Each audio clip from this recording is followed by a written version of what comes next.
Hello students, my name is Virender and I welcome you all to the channel Finisher CS and IT. Let's start today's session. आज का session शुरू करते हैं और आज की क्लास में जो हम पढ़ने वाले हैं वो हम देखते हैं आज क्या पढ़ने वाले हैं। देखिए लास्ट क्लास में जो मैंने आपको पढ़ाया था, लास्ट क्लास में मैंने आपको एक और तरीका बताया था कि नाउन को एक अलग कैटेगरी को देखा था हमने, जिसमें हमने समझा था कि नाउन को हम कैसे समझ सकते हैं। तो उसमें हमने देखा था नाउन को एक तरीका है हमारा काउंटेबल, जिसमें हम चीजों को काउंट करते हैं, तो काउंटेबल के तरीके से समझ सकते हैं, और दूसरा है अनकाउंटेबल। ठीक है, तो ये हमने चीजों को समझा था इस तरीके से, जिसमें हमने काउंटेबल और अनकाउंटेबल की चीजों को कुछ देखा था, कुछ चीजों को समझा था। तो आज क्या है, आज एक बिल्कुल छोटा सा आपका टेस्ट है, बिल्कुल छोटा सा टेस्ट है, जिसमें आप मुझे बताएंगे उन चीजों के बारे में कि कौन सी चीज काउंटेबल है और कौन सी चीज अनकाउंटेबल है। तो ये आपका टेस्ट भी है और मैं साथ साथ में आपको बताता भी चलूंगा कि कौन सी चीज काउंटेबल है और अनकाउंटेबल है। तो देखिए, let's have a look on these words. In words को देखते हैं एक बार। चलिए, तो मैं यहाँ पर वर्ड्स लिख रहा हूँ, आप साथ साथ में उन वर्ड्स के आगे उन वर्ड्स को लिखते रहेंगे और उन वर्ड्स के आगे लिखेंगे ये काउंटेबल है या अनकाउंटेबल है।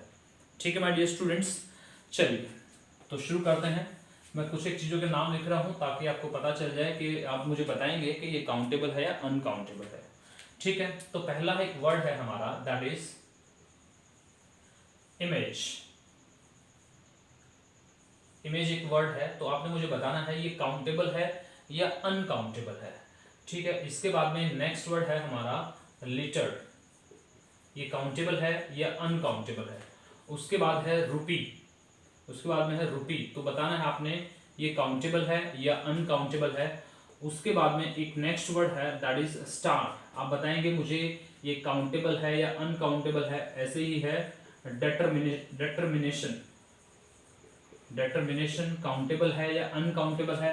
तो आपने मुझे बताते चलना है कि सर ये काउंटेबल है या अनकाउंटेबल है, क्या है, तो ये मुझे आपने बताना है। ठीक है, तो पहले हमने लिखा इमेज, लिटर, रुपी, स्टार, डेटरमिनेशन। उसके बाद में हमने लिखा ब्लड। ठीक है, आगे देखिए, उसके आगे मैंने लिखा है एटमॉस्फेयर। एटमॉस्फेयर।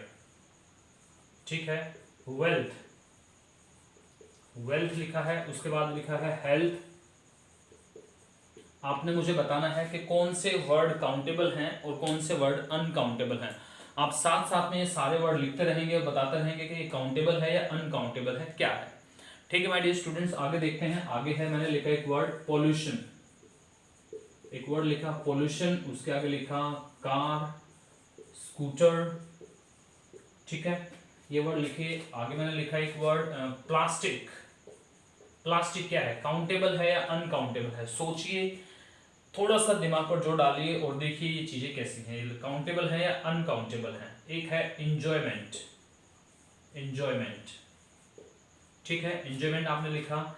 एक वर्ड लिखो आप यहाँ पर कॉफी। कॉफी। उसके बाद में लिखा मैंने डैमेज। डैमेज क्या है, काउंटेबल है या अनकाउंटेबल है। एडवाइस, यहाँ पर एडवाइस की बात हम कर रहे हैं, ना कि एडवाइस की। एक और यहाँ पर ये एक्चुअली क्या होता है, ये नाउन होता है, तो आपने मुझे बताना है कौन सा नाउन है। इसके साथ में ही एक और वर्ड बनता है ADVISE, ये वर्ब होती है। ठीक है, तो यहाँ पर भी आपको कंफ्यूज नहीं होना है, चीजों को समझना है।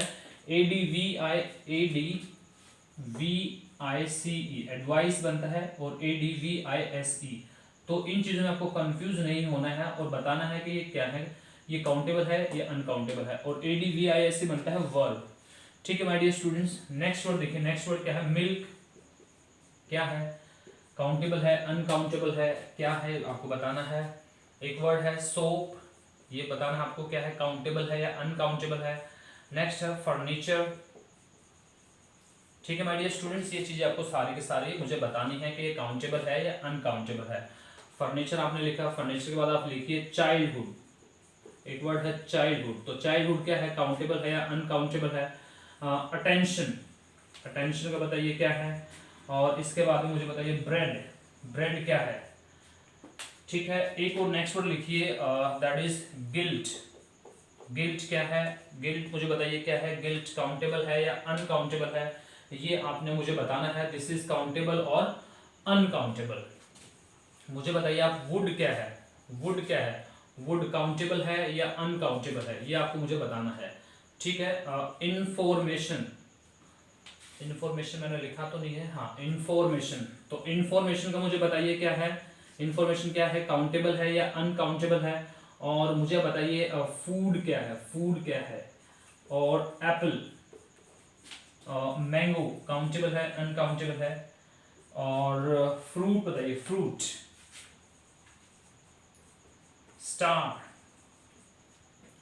स्टार मैं लिख चुका हूं पहले, यहां पर लिख चुका हूं star, already I have written here star. तो ये कुछ वर्ड्स हैं जिनके बारे में आप मुझे बताने वाले हैं कि ये काउंटेबल है या अनकाउंटेबल है। जल्दी से फटाफट इनकी तरफ एक नजर दौड़ाइए, फटाफट मुझे बताइए कि दीज आर द काउंटेबल और अनकाउंटेबल। तो टेक योर टाइम, 2 मिनट के लिए आपका टाइम है, 2 मिनट में मुझे बताइए दीज आर द काउंटेबल और अनकाउंटेबल। ठीक है, फिर आगे शुरू करते हैं पढ़ना। तो यहाँ से चीजों को देखते रहिएगा और मुझे आपने बताना है कि दीज आर काउंटेबल और अनकाउंटेबल। और भी कुछ वर्ड हैं जैसे कि हम लिख सकते हैं यहाँ पर सीनरी लिख सकते हैं। ठीक है, सीनरी लिख सकते हैं, तो सीनरी हो सकता है यहाँ पर ये वर्ड। और आप मुझे बताइए शुगर, शुगर क्या है, या राइस क्या है, काउंटेबल है या अनकाउंटेबल है।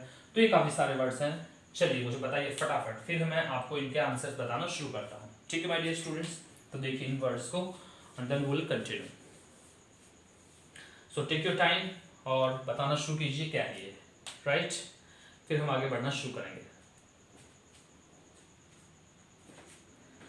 चलिए माय डियर स्टूडेंट्स, तो मैं एक एक करके आपको बता देता हूं कि ये नाउन है, ये कौन से हैं, काउंटेबल हैं या अनकाउंटेबल है। देखिए पहले हम इमेज से शुरू करते हैं। इमेज क्या है, काउंटेबल है या अनकाउंटेबल है। तो इमेज जो होता है वो काउंटेबल नाउन होता है। ठीक है, वो काउंटेबल नाउन होता है, तो इसे हम काउंट कर सकते हैं, तो this is the countable noun. Litre क्या है, लीटर को भी काउंट किया जा सकता है, तो ये काउंटेबल है। रुपी भी काउंटेबल है। स्टार क्या है, स्टार मुझे बताइए, स्टार काउंटेबल है या अनकाउंटेबल है। आप सोचेंगे सर ये तो अनकाउंटेबल होता है, लेकिन स्टार जो होता है वो काउंटेबल होता है, उसको गिना जा सकता है। जैसे हम गिनते हैं ना सप्तऋषि, सप्तऋषि बनता है, ध्रुव तारा होता है, तो वो एक एक तारा हो गया, सप्तऋषि 7 हो गए, 7 हो गए, तो वो उनको गिना जाता है, तो वो क्या है, काउंटेबल है। डिटर्मिनेशन क्या है, डिटर्मिनेशन अनकाउंटेबल है, इसको नहीं गिना जा सकता, अनकाउंटेबल नाउन है। ब्लड क्या है, ब्लड भी नहीं गिना जा सकता, ये भी अनकाउंटेबल नाउन है। Right my dear students, blood क्या है, अनकाउंटेबल नाउन है। एटमॉस्फेयर, एटमॉस्फेयर को बताइए क्या है, एटमॉस्फेयर को गिन सकते हैं क्या, नहीं गिन सकते, तो ये भी अनकाउंटेबल है। वेल्थ क्या है, वेल्थ भी अनकाउंटेबल है। हेल्थ क्या, हेल्थ को गिन सकते हैं, एक हेल्थ, 2 हेल्थ, ऐसे तो नहीं कर सकते, तो ये भी अनकाउंटेबल है। पोल्यूशन, पोल्यूशन को नहीं गिना जा सकता, अनकाउंटेबल नाउन है। कार, कार को तो गिना जा सकता है, कार को तुम गिन सकते हैं, तो कार क्या है, काउंटेबल नाउन है। स्कूटर भी काउंटेबल नाउन है, scooter is also countable noun. उसके बाद है प्लास्टिक, तो प्लास्टिक को गिना जा सकता है, बिल्कुल गिना जा सकता, प्लास्टिक को नहीं गिना जा सकता, सॉरी प्लास्टिक को नहीं गिना जा सकता, तो ये भी क्या है, अनकाउंटेबल नाउन है। प्लास्टिक को गिन नहीं सकते हैं, प्लास्टिक्स नहीं हो सकता। अगर प्लास्टिक्स आप देखते हैं, कभी कभार होता है कि हम देखते हैं प्लास्टिक्स लिखा हुआ होता है, तो प्लास्टिक्स का यहाँ पर मतलब, प्लास्टिक का मतलब होता है प्लास्टिक से बने हुए कोई भी प्रोडक्ट्स, प्लास्टिक से बने हुए प्रोडक्ट्स को प्लास्टिक्स बोला जा सकता है, लेकिन प्लास्टिक का प्लूरल नहीं होता। जैसे मैंने कुछ क्लासेस में आपको बताया था, जैसे आयरन का नहीं होता है प्लूरल, या गोल्ड का प्लूरल नहीं होता है, मैंने आपको बताया था एयर का प्लूरल नहीं होता है, लेकिन उनके साथ में बहुत बार एस और एस लगा हुआ देखते हैं, तो उनका मीनिंग कुछ और आता है। ये मैं आपको बहुत अच्छे से समझा चुका हूँ और आप लोगों को पता है। ठीक है, उसके बाद में एंजॉयमेंट भी अनकाउंटेबल नाउन है, बिल्कुल अनकाउंटेबल नाउन है। कॉफी भी अनकाउंटेबल है, डैमेज भी अनकाउंटेबल है। एडवाइस नाउन, तो ये भी अनकाउंटेबल है। मिल्क भी अनकाउंटेबल है, मिल्क को गिना नहीं जा सकता है। ठीक है, बिल्कुल सही बात है। सोप, सोप को क्या बताइए, सोप को गिन सकते हैं, सोप को नहीं गिन सकते, दैट इज अनकाउंटेबल नाउन। आप कहते हैं सर सोप को तो गिन सकते हैं, तो आप सोप के बार को गिनते हो, जो सोप जो हम घर पे लेके आते हैं वो सोप का बार लेके आते हैं, एक बट्टी लेके आते हैं, एक बार लेके आते हैं, तो उसको हम गिन सकते हैं। तो सोप को नहीं गिना जाता, बल्कि उसकी बट्टी को गिना जाता है। फर्नीचर भी अनकाउंटेबल नाउन है। Childhood is also uncountable noun. Attention is also uncountable noun. Bread, bread बताइए क्या है, काउंटेबल या अनकाउंटेबल। तो आपको लगेगा सर ये तो काउंटेबल है, लेकिन ये भी क्या होता है, अनकाउंटेबल होता है। मैंने आपको बताया था, एक एग्जांपल में समझाया था मैंने बहुत अच्छे से कि कैसे अनकाउंटेबल चीजों को काउंट किया जाता है। तो वहां पर उस टाइम पर मैंने बताया था, ब्रेड को हम स्लाइस में गिनते हैं, स्लाइस ऑफ ब्रेड। ठीक है, तो स्लाइस ऑफ ब्रेड होती है, उसको हम काउंट करते हैं। स्लाइस को हम काउंट करते हैं, स्लाइस ऑफ या स्लाइसेस ऑफ ब्रेड, ठीक है, ब्रेड्स नहीं होता कभी भी, राइट। गिल्ट, गिल्ट को भी नहीं गिना जा सकता, अनकाउंटेबल नाउन है। वुड, वुड भी अनकाउंटेबल होता है, मैंने बताया था आपको, वुड जो होता है वो लकड़ी होता है, लेकिन वुड्स जो होता है वो फॉरेस्ट हो जाता है, फॉरेस्ट जंगल, फॉरेस्ट हो जाता है, ठीक है। तो इसका भी प्लूरल नहीं बनता, तो अनकाउंटेबल होता है। इंफॉर्मेशन भी अनकाउंटेबल होता है, फूड भी अनकाउंटेबल होता है। एप्पल, एप्पल को तो हम गिन सकते हैं, ऑफ कोर्स एप्पल को गिना जा सकता है, तो एप्पल काउंटेबल होता है। Mango is also countable, mango भी काउंटेबल होता है। फ्रूट, फ्रूट को बताइए क्या होता है, फ्रूट को क्या हम गिन सकते हैं? No, fruit is uncountable noun my dear students. Fruit जो होता है वो अनकाउंटेबल नाउन होता है, ठीक है। सीनरी, सीनरी भी अनकाउंटेबल होता है। शुगर भी अनकाउंटेबल होता है, और राइस भी अनकाउंटेबल होता है, ठीक है। तो ऐसे बहुत सारे वर्ड्स हैं, कुछ एक की मैंने आपको बताई यहाँ पर, कुछ एक की प्रैक्टिस करवाई। तो ऐसे चीजों को समझना है, जिनको आप नहीं गिन सकते वो अनकाउंटेबल है, जिनको गिना जा सकता है वो काउंटेबल नाउन होते हैं, ठीक है my dear students. I hope that you all have understood it.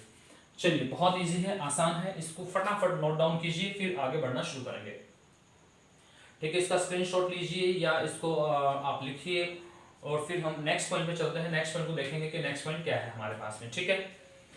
चलिए, तो अब I am going to rub it, मैं इसको मिटा देता हूं और फिर आगे हम पढ़ना शुरू करेंगे, ठीक है माय डियर स्टूडेंट्स।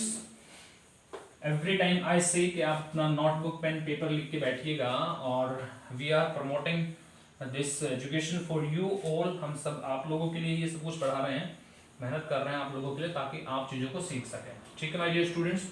तो चलिए अब नेक्स्ट पॉइंट की तरफ बढ़ते हैं। नेक्स्ट पॉइंट को देखते हैं, नेक्स्ट पॉइंट क्या है। चलिए, तो मैंने आपको पढ़ाया काउंटेबल नाउन को, अनकाउंटेबल नाउन को, नाउन की एक कैटेगरी थी, इसको मैंने आपको समझाया। अब एक और तरीके से हम पढ़ना शुरू करेंगे नाउन को, और वो होता है नाउन केस। क्या होता है, तो आज की हम हेडिंग डाल सकते हैं नाउन केस हम पढ़ने वाले हैं, ठीक है।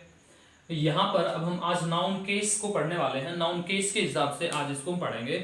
तो देखिए इसके अंदर क्या रहता है, लेट्स स्टार्ट। देखिए, जब केसेस, नाउन को केसेस के हिसाब से पढ़ते हैं, तो हमारा जो फर्स्ट केस आता है, the first case of the noun is the nominative case. क्या होता है मेरे भाई? That is the nominative case. Nominative case होता है। नॉमिनेटिव कैसे यूज होता है? नॉमिनेटिव केस का मतलब क्या होता है, कैसे इसको यूज किया जाता है? इसको यूज किया जाता है एज अ सब्जेक्ट, इसको एज अ सब्जेक्ट यूज किया जाता है, ठीक है माय डियर स्टूडेंट्स। एज अ सब्जेक्ट इसको यूज किया जाता है, और इसको जब एज अ सब्जेक्ट यूज किया जाता है तो इसी को बोला जाता है subjective case.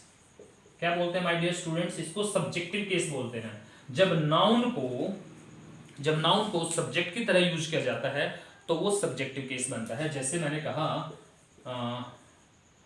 Rohit goes to Delhi, तो यहां पर जो रोहित हमने यूज किया है, इस नाउन को हमने एज ए सब्जेक्ट यूज किया, तो ये सब्जेक्टिव केस बन गया, और इसी को नॉमिनेटिव केस भी बोला जाता है, ठीक है माय डियर स्टूडेंट्स। अगर कोई आपसे पूछे कि what is the nominative case, तो you can say simply sir, nominative case वो होता है जब नाउन को एज ए सब्जेक्ट यूज किया जाता है किसी सेंटेंस के अंदर, तो वो हमारा बनता है क्या? नॉमिनेटिव केस, ठीक है माय डियर स्टूडेंट्स।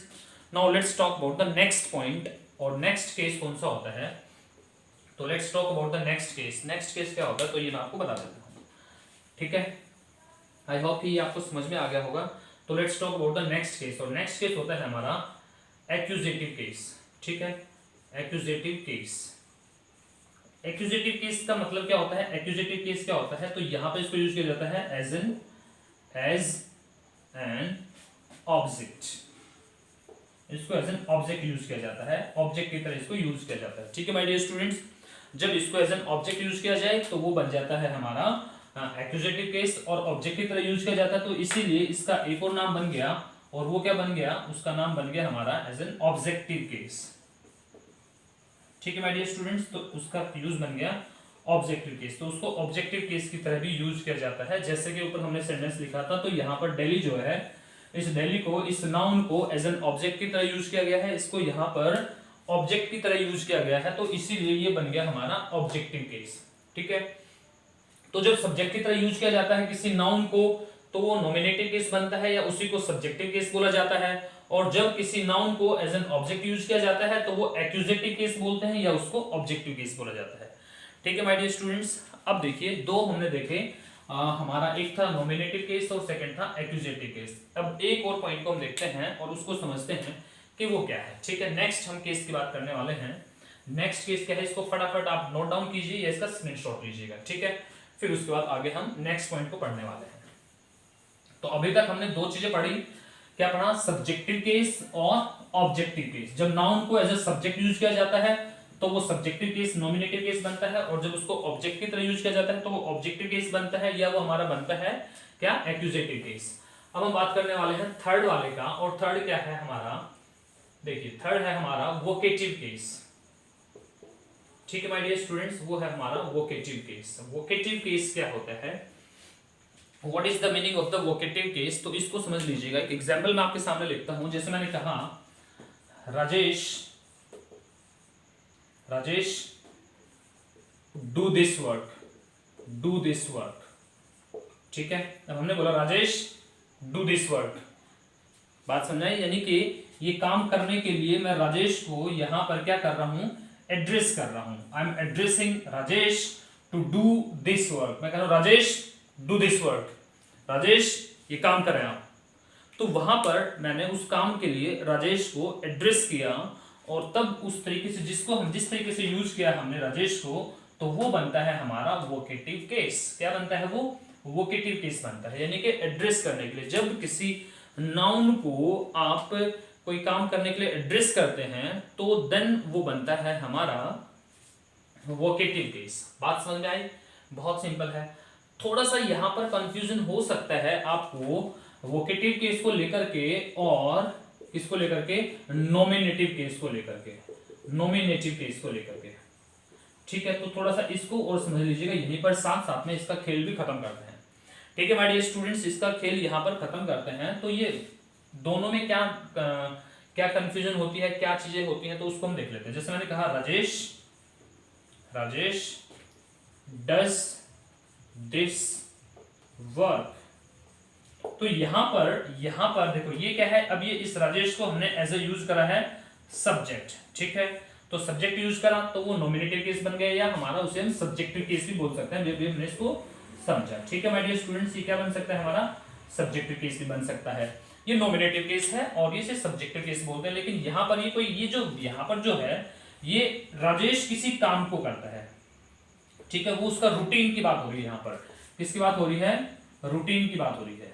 यहाँ पर रूटीन की बात हो रही है, हैबिट की बात हो रही है यहाँ पर, यानी कि वो हर रोज या एक रूटीन में, एक हैबिट में उस काम को करता है। तो हमने बोला राजेश डज दिस वर्क, इस काम को राजेश करता है। तो ये एक हैबिट या रूटीन की बात हो रही है। लेकिन यहाँ पर मैंने वैसे ही उसको कहा है कि राजेश डू दिस वर्क। ठीक है, ये जरूरी तो नहीं कि राजेश उस काम को हर रोज ही करता है। अब के लिए मैंने उसको एड्रेस किया राजेश को, इस सब्जेक्ट को, इस नाउन को मैंने अभी उस काम को करने के लिए एड्रेस किया।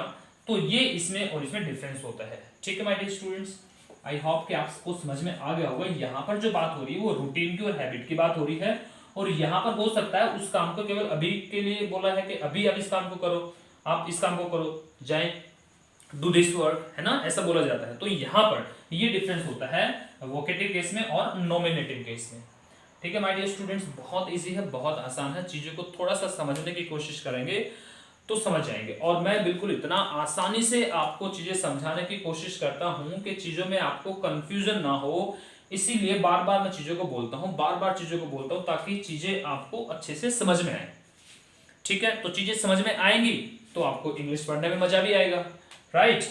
तो चलिए, अभी हमने पढ़ लिया वोकेटिव केस, नॉमिनेटिव केस, दोनों को हमने देख लिया कि इसमें और इसमें क्या डिफरेंस होता है, और हमने अपना एक्यूजेटिव केस भी पढ़ लिया है। ठीक है, अब नेक्स्ट क्या है, नेक्स्ट को हम देखते हैं। नेक्स्ट केस क्या है, उसको हम पढ़ेंगे। तो यहां तक का लिख लीजिएगा आप। चलिए, नेक्स्ट है हमारा पोजेसिव केस। क्या है my dear students, possessive case. अब हमारा है पोजेसिव केस, 4th नंबर पे है हमारा पोजेसिव केस। ठीक है, पोजेसिव केस है हमारा 4th नंबर पे, और यही जो होता है इंपॉर्टेंट होता है। तो इसी को हम समझने वाले हैं पोजेसिव केस के बारे में। हमने तीनों चीजों के बारे में समझा। हमने पहले नॉमिनेटिव केस के बारे में पढ़ा, एक्यूजेटिव केस के बारे में पढ़ा, नॉमिनेटिव केस के बारे में पढ़ा, एक्यूजेटिव केस के बारे में पढ़ा, और हमने वोकेटिव केस के बारे में पढ़ लिया। अब हम पढ़ने वाले हैं पॉजेसिव केस के बारे में कि पॉजेसिव केस क्या होता है और पॉजेसिव केस को कैसे यूज किया जाता है। तो ये इंपॉर्टेंट है और ये चीजें हम पढ़ने वाले हैं। ठीक है माय डियर स्टूडेंट्स, देखिए होता क्या है कि आप देखते हैं बहुत बार कोई नाउन आपको दिखाई देता है। ठीक है, कोई नाउन आपको दिखाई देता है, उस नाउन के बाद में आप देखते हैं एपोस्ट्रोफी और फिर एस लगा हुआ आपको मिलता है।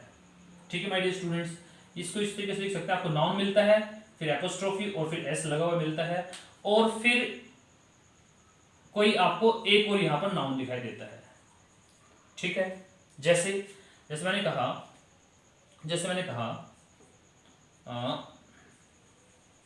लेग्स ऑफ द टेबल, ऐसे आपको दिखाई दिया एक नाउन, उसके बाद में एसोरस या इसको इस तरीके से कह सकते हैं आप, देखिए इसको इस तरीके से समझे, राम्स कार। ठीक है, इस तरीके से आप इसको समझे, ये नाउन हुआ राम, ये हमारा एपोस्ट्रोफी एस हुआ और कार, यानी कि इस नाउन का अधिकार है इस कार के ऊपर, इस नाउन का अधिकार है इस कार के ऊपर, ये इसके पोजेशन में है, इसके अधिकार में है, तो तब उसको यूज किया जाता है। जैसे ये मार्कर किसके अधिकार में है, मेरे अधिकार में है, मेरे पास आना चाहिए, तो मेरा इनके ऊपर मेरा पोजेशन हुआ, इनके ऊपर मेरा पोजेशन हुआ, मेरा अधिकार हुआ। तो ऐसे ही इस कार के ऊपर किसका पोजेशन हुआ, राम का पोजेशन हुआ, तो राम्स कार, यानी कि इसके पोजेशन को दिखाने के लिए इस तरीके से एपोस्ट्रोफी एस को यूज किया जाता है। ठीक है माय डियर स्टूडेंट्स, अब थोड़ा सा इसको मैं और अच्छे से समझाना चाहूंगा आप लोगों को, तो देखिए कैसे मैं समझाता हूं, देखिए चीजों को समझने की कोशिश कीजिए। जो पॉजेसिव केस होता है, जो अधिकार को दिखाता है, पोजेशन को दिखाता है, पोजेशन का मतलब समझ में आ गया, अधिकार, जो अधिकार को दिखाता है, तो इस पॉजेसिव केस को बताने के लिए दो तरीके से चीजों को दिखाया जाता है। पोजेशन को दिखाने के लिए दो चीजों का यूज होता है, नंबर एक तो होता है एपोस्ट्रोफी एस, ठीक है जी, और एक होता है of, with the help of of, with the help of of और with the help of apostrophe S possession को दिखाया जाता है, अधिकार को दिखाया जाता है। ठीक है, जैसे अभी अभी हमने लिखा राम्स कार, ठीक है, राम्स कार, तो ऐसे हमने इसको यूज कर लिया, इसको किस तरीके से यूज करते हैं ये मैंने आपको समझाया। ठीक है, अब जो हम पढ़ने वाले हैं, यहां तक की बात समझ में आ गई आपको। पॉजेसिव केस को हम पढ़ना शुरू करेंगे। पोजेशन को दिखाने के लिए, अधिकार को दिखाने के लिए दो चीजों का यूज किया जाता है, एपोस्ट्रोफी एस का यूज किया जाता है और ऑफ का यूज किया जाता है। इन दोनों की हेल्प से हम किसको दिखा सकते हैं, हम पोजेशन को दिखा सकते हैं। ठीक है, जैसे मैंने एग्जाम्पल यहाँ पर लिखा, क्योंकि मैं ये पढ़ाने वाला हूँ तो इसलिए मैंने इसका एग्जाम्पल दिया है। ठीक है, अब इसको हम पढ़ना शुरू करेंगे अच्छे से, एपोस्ट्रोफी एस को। ठीक है माय डियर स्टूडेंट, यहाँ तक की बात समझ में आई आपको। पोजेशन को दिखाने के लिए दो चीजों का यूज किया जाता है, एपोस्ट्रोफी एस और ऑफ। अब इसको आगे से पढ़ना शुरू करते हैं। ठीक है, आगे की बात को देखिए, आगे की बात का सिलसिला भी शुरू करते हैं। तो हम जो पढ़ने वाले हैं आज, एपोस्ट्रोफी एस को कैसे यूज किया जाता है वो हम पढ़ने वाले हैं। तो इसको समझने के लिए आपको समझना है सबसे पहले ये कि भैया एपोस्ट्रोफी जो चीज होती है वो केवल, ये एपोस्ट्रोफी कहां पर लगती है, एपोस्ट्रोफी एस कहां पर लगता है, केवल और केवल लिविंग चीजों के लिए लगता है। कैसी चीजों के लिए लगता है, लिविंग थिंग्स के लिए। ठीक है, लिविंग थिंग्स के लिए लगता है ये एपोस्ट्रोफी एस, केवल और केवल किसके लिए लगता है, एपोस्ट्रोफी एस लिविंग थिंग्स के लिए लगता है। और क्या ये नॉन लिविंग के लिए लग सकता है, नॉन लिविंग के लिए लग सकता है क्या, तो नॉन लिविंग के लिए नहीं लग सकता। हम ऐसे नहीं लिख सकते इसको, हम इसको ऐसे नहीं लिख सकते टेबल्स लेग या टेबल्स लेग्स, हम इसको ऐसे नहीं लिख सकते। टेबल्स लेग्स या लेग हम नहीं लिख सकते हैं, ये लिखना गलत हो जाएगा। ठीक है, तो हम लिविंग चीजों के लिए तो एपोस्ट्रोफी एस यूज कर सकते हैं, लेकिन नॉन लिविंग के लिए हम एपोस्ट्रोफी यूज नहीं करते। ठीक है, यहां तक की बात समझ में आई आपको।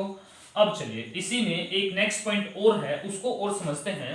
ठीक है जी, ये बात हमें समझ में आ गई, बिल्कुल अच्छे से आपने समझा दिया कि लिविंग चीजों के लिए हम एपोस्ट्रोफी एस यूज करते हैं और नॉन लिविंग के लिए हम एपोस्ट्रोफी का यूज नहीं करते। तो नॉन लिविंग में कौन कौन सी चीजें आती हैं, नॉन लिविंग में क्या हम नॉन लिविंग में ट्रीज को या प्लांट्स को मेंशन कर सकते हैं क्या, ट्रीज या प्लांट को इसको कौन सी कैटेगरी में रखें, इसको क्या करें, इनका क्या करें, ट्रीज और प्लांट का क्या करें, क्या उनके साथ में हम एपोस्ट्रोफी लगाएं या ना लगाएं। तो अब बात ये है कि ट्री और प्लांट के साथ में उनकी पोजीशन को दिखाने के लिए क्या एपोस्ट्रोफी का यूज किया जा सकता है, तो यहां पर हम उनके साथ में भी एपोस्ट्रोफी का यूज नहीं कर सकते। ठीक है माय डियर स्टूडेंट्स, यहां तक की बात समझ में आई आपको। तो हमने क्या समझा कि भाई एपोस्ट्रोफी को कहां पर यूज किया जाता है, ये हमने समझा एपोस्ट्रोफी एस को केवल और केवल लिविंग थिंग्स के लिए हम यूज करते हैं, नॉन लिविंग थिंग्स के लिए हम इसको यूज नहीं करते, और जब हम बात करते हैं ट्री या प्लांट की तो वहां पर भी हम इसको यूज नहीं करते। ठीक है माय डियर स्टूडेंट्स, अब चलते हैं नेक्स्ट पॉइंट की तरफ। नेक्स्ट पॉइंट को पढ़ना शुरू करते हैं और लेट्स सी कि क्या है हमारा नेक्स्ट पॉइंट एपोस्ट्रोफी एस को लेकर के। चलिए तो आगे की कहानी शुरू करते हैं और चीजों को समझना शुरू करते हैं। ठीक है, जैसे जैसे मैंने कहा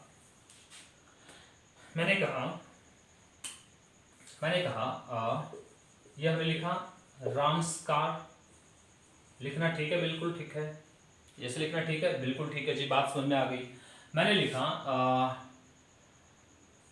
क्या इसको ऐसे लिख सकते हैं, टेबल्स लेग, तो आप कहेंगे नहीं बिल्कुल नहीं लिख सकते जी, इसको लिखना तो गलत हो जाएगा, इसको लिखना तो गलत हो जाएगा। तो मैंने कहा मैंगोज ट्री, क्या ऐसे लिख सकते हैं इसको, बताइए क्या इसको ऐसे लिख सकते हैं, इसका आंसर क्या देंगे आप, क्या इसको ऐसा लिखा जा सकता है मैंगोज ट्री, बताइए जल्दी से, या फिर हम इसको ये लिखें ट्री ऑफ मैंगो, या इसको लिखें ट्री ऑफ द मैंगो, तो इसको कैसे लिखें बताइए, ट्री ऑफ द मैंगो, क्या इसको ऐसे लिख सकते हैं, बताइए कैसे लिखें इसको, यहां पर ये सही है या ये सही है या भी गलत है, क्या है ये गलत है क्या है, इसको कैसे लिख सकते हैं, ये बात आपको मुझे बतानी है।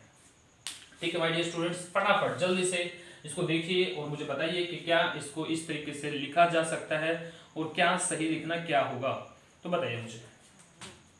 अब देखिए मैं आपको बताता हूं, एक्चुअल में ये दोनों ही गलत हैं, दोनों ही तरीके से इनको लिखना गलत होगा। तो सही कैसे लिख सकते हैं, तो इसको सही इस तरीके से लिख सकते हैं, सिंपल बोल सकते हैं मैंगो ट्री। अब बोलेंगे सर ऐसे कैसे हो गया, मैंगो ट्री कैसे ठीक हो गया, आपने तो इसे ठीक कर दिया, इसमें तो कहीं आपने एपोस्ट्रोफी नहीं लगाया, कुछ नहीं लगाया, तो ये कैसे ठीक हो गया।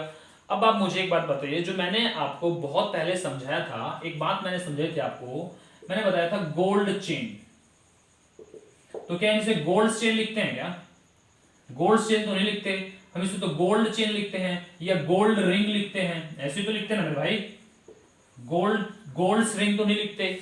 अब ऐसा क्या है, देखो यहां पर क्या है, यहां पर ये नाउन है और ये क्या है, ये इसका एडजेक्टिव है, तो यहां पर भी तो ऐसी बात है, ये इसका नाउन है और ये इसका क्या है, एडजेक्टिव है। ठीक है माय डियर स्टूडेंट्स, ये इसका एडजेक्टिव है, ये नाउन है, ये इसका एडजेक्टिव है, और एडजेक्टिव को क्या बोला जाता है, मॉडिफायर भी बोला जाता है, तो ये इसका मॉडिफायर भी है, ये इसको मॉडिफाई भी करता है। ठीक है ना, ये इसको मॉडिफाई कर रहा है, इसका मॉडिफायर है, एडजेक्टिव को हम मॉडिफायर भी बोल सकते हैं। ठीक है माय डियर स्टूडेंट्स, तो इस वजह से हम यहाँ पर ये एपोस्ट्रोफी या ऑफ द ट्री नहीं यूज कर सकते, ऐसा नहीं किया जा सकता। ठीक है, ये बात आपको समझ में आई। चलिए अब अगले पॉइंट पे चलते हैं, अगले पॉइंट को समझना शुरू करते हैं और लेट्स सी कि what we have in the next point, अगले पॉइंट में हमारे पास में क्या है। चलिए तो ये पॉइंट क्लियर हुआ, अगले पॉइंट पे चलते हैं और चीजों को समझना शुरू करते हैं। ठीक है माय डियर स्टूडेंट्स, अब जो दूसरा जो पॉइंट है हमारा, ये जो पॉइंट है, ये पॉइंट है जिसको बोला जाता है हिसिंग साउंड। क्या बोलते हैं इसको, इसको हम बोलते हैं हिसिंग साउंड बोलते हैं। ठीक है my dear students, this is called the hissing sound. अब ये हिसिंग साउंड क्या होता है, देखिए यहां पर नाउन होता है, उसके पास एपोस्ट्रोफी लगता है और फिर उसकी पोजीशन को दिखाया जाता है। ठीक है भाई, ये तो मैं समझा है, यहां पर नाउन होता है, यहां पर उसकी पोजीशन होती है। जैसे हमने लिखा था राम्स कार, ठीक है, ये हमने लिखा था, बिल्कुल ठीक हो गया था, कोई प्रॉब्लम नहीं है। अब मैंने लिखा राजेश और फिर एपोस्ट्रोफी और फिर एस और राजेश कार, यानी कि राजेश जब हमने बोला तो हमारा जो साउंड जो हमने प्रोड्यूस किया वो श का साउंड प्रोड्यूस किया, श का साउंड प्रोड्यूस किया। जब हमने राजेश बोला, राजेश, तो स का साउंड प्रोड्यूस किया, उसके बाद में फिर एपोस्ट्रोफी लग के फिर एक और एस आ रहा है, फिर एक और साउंड एस का सेम ही साउंड प्रोड्यूस हो रहा है, यानी कि फिर एक और साउंड हमारा स या श का हमारा प्रोड्यूस हो रहा है। ठीक है, तो ये साउंड प्रोड्यूस हो रहा है, यानी कि तो इसको बोलते हैं हिसिंग साउंड। क्या बोलते हैं इसको? Hissing sound. तो जब हिसिंग साउंड आता है तो इसको अवॉइड किया जाता है। हिसिंग साउंड जब आता है जब किसी नाउन के साथ में यहां पर लास्ट में हिसिंग साउंड आए और उसके सामने फिर हम एपोस्ट्रोफी लगाएंगे तो उसी को हिसिंग साउंड बोला जाता है। और जब हिसिंग साउंड बनेगा तो हिसिंग साउंड को अवॉइड किया जाता है। तो वहां पर आप क्या करते हैं, वहां पर क्या करते हैं, आप नाउन तो लिखेंगे और उसके ऊपर एपोस्ट्रोफी भी लगाएंगे, लेकिन बाद में एस को अवॉइड कर देंगे क्योंकि ये हिसिंग साउंड को और भी ज्यादा बढ़ा देता है, उस के साउंड को और भी ज्यादा बढ़ा देता है। तो इसलिए इसको अवॉइड करते हैं और फिर यहां पर उसकी हम पोजीशन लिख देते हैं। ठीक है माय डियर स्टूडेंट्स, यहां पर उसकी पोजीशंस को लिख दिया जाता है। जैसे जैसे मैंने बोला, सिंपल से मैंने बोला राजेश कार, ऐसे मैंने बोल दिया Rajesh car, Rajesh car, sorry. तो यहां पर ये जो ये एस है हमने इसको रिमूव कर दे, यहां पर ये एस नहीं लगेगा, केवल एपोस्ट्रोफी लगेगा। ठीक है, तो राजेश कार। बात समझ में आई? बिल्कुल इजी है, बहुत सिंपल है। तो यहां पर हमने जो पॉइंट डिस्कस किया वो हिसिंग साउंड का हमने डिस्कस किया कि जब हिसिंग साउंड आएगा तो हमने उस हिसिंग साउंड को अवॉइड करना है। और वहां पर उस केस में क्या करेंगे आप, उस केस में आप नाउन लिखेंगे, नाउन के साथ में आप एपोस्ट्रोफी लगाएंगे, लेकिन एस नहीं लगाएंगे यहां पर। अगर आप एस लगा देंगे तो वो गलत हो जाएगा। ठीक है, और फिर उसके पोजीशन को आप यहां पर लिख देंगे। ठीक है माय डियर स्टूडेंट्स, ये पॉइंट हमने समझना था, ये बात हमें समझनी थी। ठीक है, जैसे जैसे मैंने कहा बॉयज बॉय। अब यहां पर इसी में नेक्स्ट पॉइंट भी हम ऐड कर सकते हैं, इसको हम नेक्स्ट पॉइंट करके भी समझ सकते हैं। फर्स्ट पॉइंट हमने क्या समझा कि हिसिंग साउंड को अवॉइड करना है। अब इसी में दूसरा पॉइंट मैं यहीं से शुरू करता हूं, इसको आप एक बार इसको देख लीजिएगा, फिर हम अगले पॉइंट की तरफ बढ़ते हैं। ठीक है, जैसे ठीक है, इस वाले पॉइंट पे हम बढ़ेंगे तो यहां तक इसको पूरा लिख लीजिएगा, फिर इसको मिटा के नेक्स्ट पॉइंट पे बढ़ रहा हूं। ठीक है, हमारा नेक्स्ट पॉइंट क्या है? हमारा नेक्स्ट पॉइंट मैंने बताया। अब बहुत बार क्या होता है कि बहुत बार ये होता है कि बहुत बार हम जब चीजों का प्लूरल बनाते हैं तो ऑटोमेटिकली जो प्लूरल बनाएंगे तो वहां पर ऐसे, भाई जैसे बॉय का हमने प्लूरल बनाया तो बॉयज बन गया। अब मैंने कहा बॉय स्कूल या बॉयज स्कूल, तो क्या बोलेंगे? अब यहां पर मैं जो चीज समझाना चाह रहा हूं, पहले मैं इस चीज को समझाना चाह रहा हूं कि इनमें से कौन सी चीज सही है और कौन सी चीज गलत है। केवल इन्हीं चीजों को समझना अभी हमने, तो इसको हम देखना शुरू करेंगे। ठीक है, अब यहां पर इसको हम देखें, अगर हम इसको देखें तो बॉयज ऐसे हो जाएगा। तो यहां पर फिर हमने इस हिसिंग साउंड को फिर वहां से हटाना पड़ेगा, रिमूव करना पड़ेगा। तो बात क्या समझ में आई कि जब प्लूरल होता है, कोई प्लूरल नाउन होता है और उस प्लूरल नाउन का भी, क्योंकि प्लूरल बनाएंगे तो एस या एस लगाते हैं बहुत बार हम, तो जब वहां पर भी आपका हिसिंग साउंड आएगा तो हिसिंग साउंड को अवॉइड करने के लिए उसके ऊपर भी केवल और केवल आप एपोस्ट्रोफी लगाएंगे और वहां पर एस को नहीं लगाएंगे। ठीक है, और फिर उसकी पोजीशन को आप लिख देंगे। ठीक है, जैसे जैसे ये इसको लिखेंगे तो कैसे लिखेंगे? Boys boys school. ठीक है, ऐसे इसको लिखेंगे। अब ये क्या है, इसको इसका क्या करें, ये ठीक है कि गलत है? तो वैसे अगर देखा जाए, वैसे इस केवल यहीं तक चीजों को देखा जाए तो ये ठीक है, लेकिन अब इसको पूरे के पूरे सेंटेंस को देखें तो ये गलत है। अब कैसे गलत है? आप कहेंगे सर कैसे गलत है? तो मैं आपको बताता हूं। अब जो स्कूल होता है, क्या वो एक लड़के का स्कूल होता है?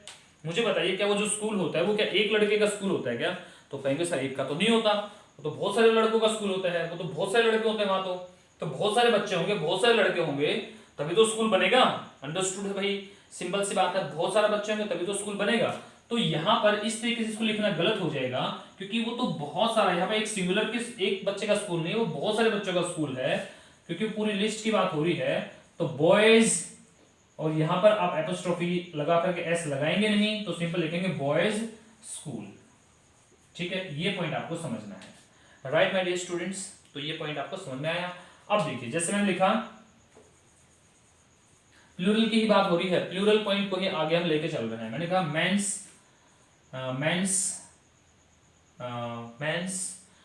कार, एक आदमी की कार, मेंस कार। अब मैंने इसका प्लूरल बना दिया, तो मैंने लिखा या इसको ऐसे करके मैन और प्लूरल बनाया, MEN लिखा, एपोस्ट्रोफी लगाया और यहाँ पर S को हटा दिया क्योंकि प्लूरल बन गया, और कार। तो क्या ऐसे लिखना सही होगा ये? तो ऐसे लिखना गलत हो जाएगा क्योंकि यहाँ पर कोई हिसिंग साउंड थोड़ी ना आ रहा है मेरे भाई। हिसिंग साउंड आएगा तभी तो हम उसको अवॉइड करेंगे ना, तो यहाँ पर तो हिसिंग साउंड आ ही नहीं रहा है। यहाँ पर तो सिंपल आपने उसका प्लूरल बनाया मैन, और आप बिल्कुल कोमा लगाएंगे ऊपर, एपोस्ट्रोफी S लगाएंगे, ठीक है, और तब आप लिखेंगे उसका पोजेशन, ठीक है। तो ऐसे आप लिखेंगे। अब यहाँ पर तो आप लिख सकते हैं प्लूरल के साथ में, यहाँ पर लिख सकते हैं, लेकिन यहाँ पर प्लूरल के साथ में नहीं लिख सकते। क्यों? क्योंकि यहाँ पर प्लूरल के साथ में हिसिंग साउंड आ रहा है तो उसको अवॉइड किया गया, और यहाँ पर कोई भी हिसिंग साउंड नहीं आ रहा तो इसको अवॉइड करने की जरूरत नहीं है। यहाँ पर ये बिल्कुल सही रहेगा और इसको लगाया जाएगा माय डियर स्टूडेंट, ठीक है। तो ये पॉइंट आई थिंक आपको समझ में आया, और अब नेक्स्ट पॉइंट की तरफ बढ़ते हैं। नेक्स्ट पॉइंट को देखते हैं कि क्या है, ठीक है। चलिए माय डियर स्टूडेंट्स, अब यहाँ पर एक चीज हमें समझनी है, और वो क्या चीज है? तो वो चीज हमें समझनी है, ठीक है। इसी में मैं यहाँ पर ही समझा देता हूँ। इधर देखिए, अब कभी कभार क्या होता है, कुछ एक ऐसी चीजें होती हैं जहां पर नाउन लिखा हुआ है, ठीक है, और उस नाउन का यहाँ पर जो लास्ट वाला है वहां पर हिसिंग साउंड भी प्रोड्यूस हो रहा है, और हिसिंग साउंड प्रोड्यूस होने के बावजूद एपोस्ट्रोफी लग करके वहां पे S लग जाता है, और फिर उसकी पोजीशन को दिखा दिया जाता है। तो ये कौन सा केस होता है, ये कौन सी सिचुएशन होती है, ये कौन सी टाइप होती है, कौन सी ऐसी कंडीशन होती है जब यहाँ पर चीजों को इस तरीके से यूज किया जाता है और वो सही भी होती है। जबकि हमने यहाँ तो देखा कि भैया हिसिंग साउंड के टाइम पर तो हम एपोस्ट्रोफी के बाद में आने वाले S को अवॉइड कर देते हैं, उसको हटा देंगे।